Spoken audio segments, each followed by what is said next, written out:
everybody knows that when we talk about Avraham, he is like synonymous with chesed. I mentioned this last week in our video, and I tried to make one point very, very clear, and I don't know if I succeeded or not, so I'll just repeat it now because it's such a beautiful idea.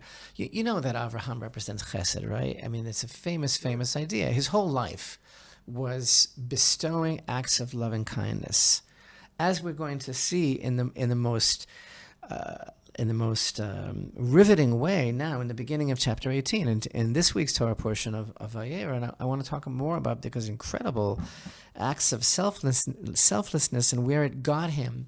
But the thing is, he is credited with being the first person who discovered Hashem, right? Who revealed that there's only one creator in this tremendous vacuum in which there was absolutely no understanding whatsoever. Why it's so is another issue, how these generations went by, and the tradition from Adam, from the first man, was lost, and then Noah, and then the world wasn't so much better after the flood because there was still the tower and all that business.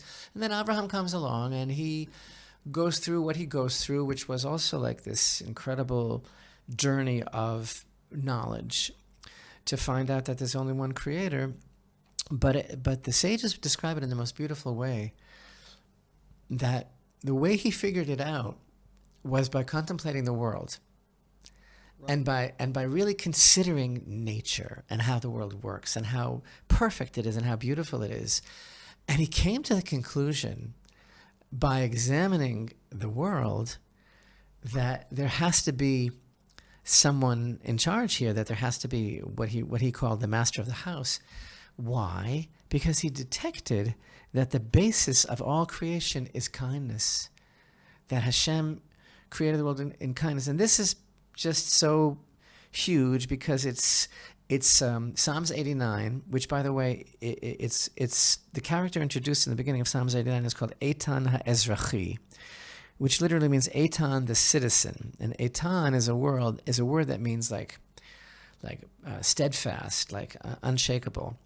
And that is actually, King David is using that as a code for Avraham and calling him the citizen, because he was like the first citizen of the world, because he's the first person who wanted to take responsibility for all humanity. So we have a verse there in Psalm 89. The world is built on kindness. Olam chesed yibaneh. Which means basically that, and Avraham is the speaker, saying like he perceived that Hashem created the world with kindness and for the purpose of kindness, for bestowing kindness upon man. And then, for example, we have this verse in Psalms 52, verse 3, Chesed el kol hayom, that the kindness of Hashem is all day long. So the beautiful idea there is that this is why Avraham became, like, if I may say, just obsessed with kindness, so that he didn't know any other way. Like his whole thing, we're going to see it just in a moment. I want to talk about the beginning of this week's Torah portion, but like he just exuded kindness, like he couldn't live without it. It was actually for him life or death. Because as you know, like one of the highest goals in the Torah experience for the Torah personality is to emulate God. And so the way Avraham emulated him was through chesed, because that's how he knew God, because that's how he discovered him in the first place. So he this is what he knew, this is what he saw, and so therefore he naturally gravitated towards that side of behavior, because he realized that the whole purpose of creation is chesed. And that is one of the deepest things that we learn in the beginning of this week's Torah portion, which is this unbelievable beginning. And again, when the connection between the written Torah and the oral Torah is so inexorable, because the backstory of Genesis 18 is that Hashem is visiting Avraham because Hashem is basically fulfilling the commandment of visiting the sick. Because Avraham is on the third day after his self-operation, his circumcision, right? He's 99 years old. And he circumcised himself at the end of last week's Torah portion. And the third day is the most painful. So Avraham is sitting, and Hashem loves Avraham so much, and he knew that Avraham is so obsessive compulsive about hospitality, because Avraham pitched his tent at a crossroads of 4 different directions, and it was open on all 4 sides because he must see if there's anybody coming so that he could run out to that person and give them a meal and entertain them with hospitality, because that to him was imitating Hashem. Mm-hmm. He pursued kindness and hospitality. I mean, and what's interesting is how close the words for justice and kindness are together linguistically. Right. They are to people. What this, I think, teaches us at the very beginning of this parsha is the fact that to pursue justice is to be kind. You know the saying that we know from the sages that if you're kind to the cruel, I always get this mixed you'll up. end up being if you're merciful to the cruel, you'll end up being cruel to the merciful. Exactly. Regarding, for example, King Saul and Agag. Yeah, and I think it's important to remind everybody that, like you said, the difference between Avraham, as we call him, Avraham Avinu, our father, is that it wasn't that there was no knowledge of Hashem in the world in Avraham's day when he was growing up. It was the different, because Noah and Shem were still alive, but the problem is they were living they were almost in hiding, and so they weren't out proclaiming the name of Hashem. And the difference, the stark difference is that not to put too fine a point on it, is that Avraham grew up all on his own without. He later was instructed at the table of Shem and Noah. He met these men and even learned from them.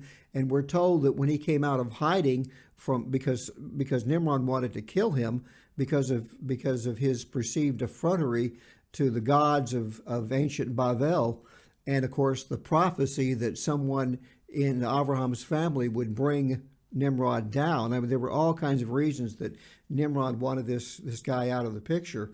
So after he came in, and don't the sages tell us that at a very young age, he came to this idea that there is one creator who, through his kindness to his creation, and then so Avraham is the one that took up that sort of banner and waved it in front of the world and became an active promoter of the idea of this not only this entity, this supernal being that created humanity, but of the love that he bestowed on humanity. And I love the story about when he later goes to learn with Shem and Noah and Aver, that when he hears the story about all of the work that Noah did on the ark to make sure that the animals were fed, and even fed before his family sat down, that the kindness he showed towards the animals, Avraham reasoned within himself, how much kinder should I be towards my fellow man if Noah was so kind to a dumb animal. And so I think that's the stark difference is between those two. A lot of people through the years, Rabbi, have asked me, they've said, well, who is your role model as a Noahide? They say, is Noah your role model? And I said, in some ways, but no, my role model has always been Avraham, because Avraham was the best Noahide you could be before he became the progenitor of the people that eventually became the nation of Israel. Spared. So that's the thing, is that when we talk about kindness, and we've these examples that we've given are extreme, like what Rachel did and what Avraham was all about. So Torah sets the benchmark very, very high, and expects us to strive to do our best to emulate them. But the idea is that we cannot underestimate the importance of chesed. It's not just like, he's a nice guy, he tries to help out, No, it's that what we're actually supposed to be is so in love with Hashem and so connected to each other that we want to spread goodness to every creature, right? I mean, to every living creature, not just to friends and not just to human beings, but to animals and we just want to be a source of light and blessing and benevolence. We want to be making improvement and aiding every level of existence that we come in contact with. That's a person of kindness, right?